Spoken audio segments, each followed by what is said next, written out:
جی جی، بسم اللہ شیخ، ریکارڈنگ نہیں پڑے کچھ سارا.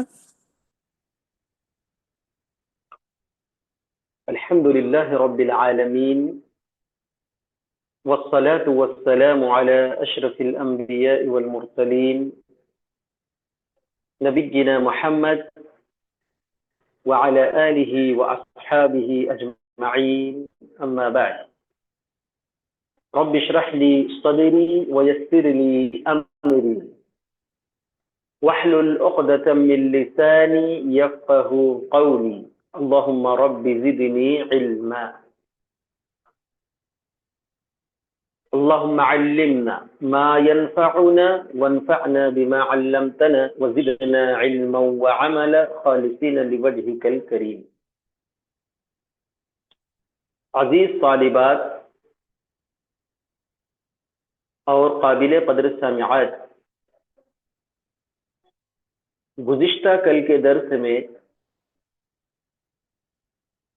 ہم لوگوں نے سترہ کے تعلق سے پڑھا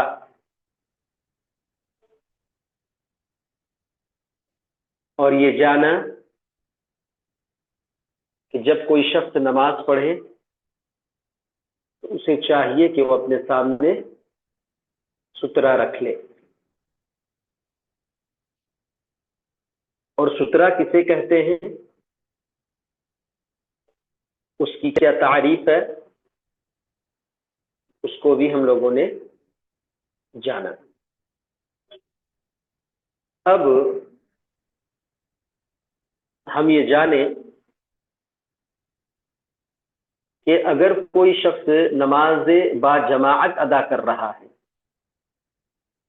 جماعت کے ساتھ نماز ادا کر رہا ہے، تو کیا ہر ایک کو انفرادی اپنا اپنا سترہ لگانا پڑے گا، سترہ رکھنا پڑے گا، یا یہ کہ امام کا سترہ ہی تمام مصلیوں کے لیے کافی ہوگا؟ اس سلسلے میں نبی کریم صلی اللہ علیہ وسلم کی احادیث کا مطالعہ کرنے سے کیا بات سمجھ میں آتی ہے، آج کے سبق میں ہم یہ دیکھیں گے، ہم یہ جاننے کی کوشش کریں گے. تو آئیے سب سے پہلے ہم عبارت کی خواندگی کرتے ہیں. امام کا سترہ ہی مقتدی کا سترہ ہے، یعنی اگر با جماعت نماز ادا کی جا رہی ہے، جماعت کے ساتھ نماز پڑھی جا رہی ہے، تو امام اگر اپنے پاس سترہ رکھ لیتے ہیں تو باقی تمام مقتدیوں کے لیے وہ سترہ کا کام کرے گا. اب آئیے کتاب دیکھیے. با جماعت نماز ادا کرنے کی صورت میں امام کا جو سترہ ہے وہی مقتدیوں کے لیے کافی ہے. الگ سے مقتدیوں کو سترہ کی ضرورت نہیں، جیسا کہ حدیث میں ہے. مقتدی کسے بولتے جی؟ مقتدی کہتے ہیں ان لوگوں کو جو امام کی اقتداء کرتے ہیں، امام کی پیروی کرتے ہیں، یعنی جو لوگ امام کے پیچھے نماز پڑھتے ہیں ان تمام کو مقتدی کہا جاتا ہے. تو معلوم ہوا کہ امام اگر نماز پڑھا رہا ہے جماعت کے ساتھ، اگر اس نے اپنے سامنے میں سترہ رکھا ہوا ہے تو وہ سترہ تمام مقتدیوں کے لیے کافی ہے. پھر الگ سے ہر ایک کو انفرادی طور پر سترہ کی ضرورت نہیں ہے. دلیل کیا ہے جی؟ دلیل کے لیے کتاب میں دیکھیے بخاری کی ایک حدیث، راوی حدیث ہے عبداللہ بن عمر رضی اللہ تعالی عنہما عن ابن عمر رضی اللہ تعالی عنہما ان رسول اللہ صلی اللہ علیہ وسلم كان اذا خرج يوم العید امر بالحربة فتوضع بين يديه فيصلي إليها والناس وراءه وكان يفعل ذلك في السفر فمن ثم اتخذها الأمراء. حضرت عبداللہ بن عمر رضی اللہ تعالی عنہما سے روایت ہے کہ رسول اکرم صلی اللہ علیہ وسلم جب عید کے دن مدینہ سے باہر تشریف لے جاتے تو چھوٹا نیزہ گاڑنے کا حکم دیتے. جب گاڑ دیا جاتا تو آپ اس کی طرف رخ کر کے نماز پڑھتے تھے اور لوگ آپ کے پیچھے کھڑے ہوتے تھے. دوران سفر بھی ایسا ہی کیا کرتے تھے. مسلمانوں کے خلفاء نے بھی اسی وجہ سے برچھا ساتھ رکھنے کی عادت اپنا لی. اس حدیث سے کیا معلوم ہوا جی؟ معلوم یہ بات ہوئی کہ جب جب اللہ کے رسول صلی اللہ علیہ وسلم عیدین کے موقع پر صحرا میں جا کر مدینہ سے باہر جا کر کسی میدان میں عیدین کی نماز ادا کرتے تو جماعت کھڑی کرنے سے پہلے، نماز شروع کرنے سے پہلے اپنے سامنے ایک نیزہ کو گاڑ دیتے سترے کے طور پر، سترے کی حیثیت سے. پھر کیا ہے اس کے سامنے کھڑے ہو جاتے، اس طرف رخ کر کے کیا ہے آپ لوگوں کو نماز پڑھاتے تھے. اس سے کیا معلوم ہوا کہ صرف اللہ کے نبی صلی اللہ علیہ وسلم جو بحیثیت امام صحابہ کرام کی امامت کر رہے تھے، امام تھے جو بس اپنے سامنے انہوں نے نیزہ گاڑا اور اپنے سامنے سترا بنایا، بقیہ لوگوں کے لیے سترا کافی ہو گیا وہ، اور صحابہ کرام نے الگ سے اپنے اپنے لیے سترا نہیں رکھا. اس کے بعد دوران سفر بھی ایسا ہی کرتے تھے. ایسا نہیں کہ صرف عید کے موقع پر، عیدین کے موقع پر آپ صلی اللہ علیہ وسلم کا یہ معمول تھا، یہ طریقہ تھا، بلکہ جب کبھی بھی آپ جنگی سفر میں ہوتے یا تجارتی سفر میں ہوتے یا کسی بھی قسم کے سفر میں ہوتے اور نماز با جماعت ادا کرنے کی ضرورت پیش آتی تو آپ صلی اللہ علیہ وسلم اپنے سامنے کیا ہے نیزہ نصب کر لیتے تھے، گاڑ لیتے تھے یا کوئی چیز رکھ دیتے تھے جو سترا کا کام کرتا تھا. اچھا، مسلمانوں کے خلفاء نے بھی اسی وجہ سے برچھا ساتھ رکھنے کی عادت اپنا لی. برچھا کس کو کہتے ہیں جی؟ نیزہ ہی طرح کا، نیزہ ہی قسم کا یا نیزہ ٹائپ کا ہی ایک چیز ہوتی تھی، ہے نا. تو خلفاء راشدین جو تھے، حضرت ابو بکر ہوں، حضرت عمر ہوں، حضرت عثمان ہوں، حضرت علی ہو رضوان اللہ علیہ مجمعین، وہ بھی کیا ہے اس عادت کو اپنا لیے تھے. کہیں پر سفر میں جا رہے ہو یا عیدین کی نماز کسی صحرا وغیرہ میں ادا کر رہے ہو یا کوئی بھی نماز کہیں پر ادا کر رہے ہو تو کیا ہے سترے کا اہتمام کرتے تھے. خصوصاً سفر وغیرہ میں بھی کیا ہے ساتھ میں کیا ہے ان چیزوں کا اہتمام کیا کرتے تھے. کون جی؟ خلفاء راشدین. تو اس حدیث سے یہ بات معلوم ہوئی. فائدہ میں دیکھیے، جب انسان باجماعت نماز ادا کر رہا ہو تو امام کا سترا ہی مقتدی کا سترا ہوتا ہے.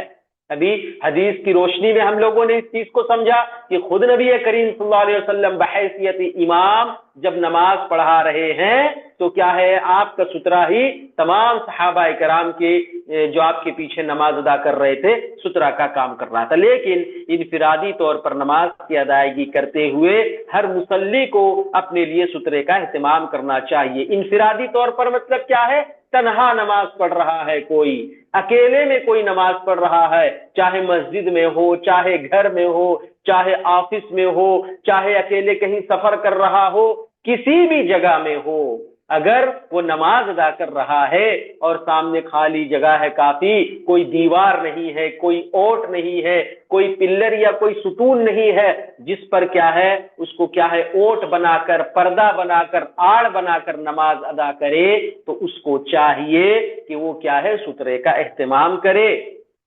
سمجھ رہے نا؟ جو کوئی اگر الگ الگ یا انفرادی طور پر نماز پڑھ رہا ہے. اب آئیے اس سلسلے میں امام بخاری رحمۃ اللہ علیہ نے اپنی کتاب صحیح بخاری میں ایک باب قائم کیا ہے. کیا ہے؟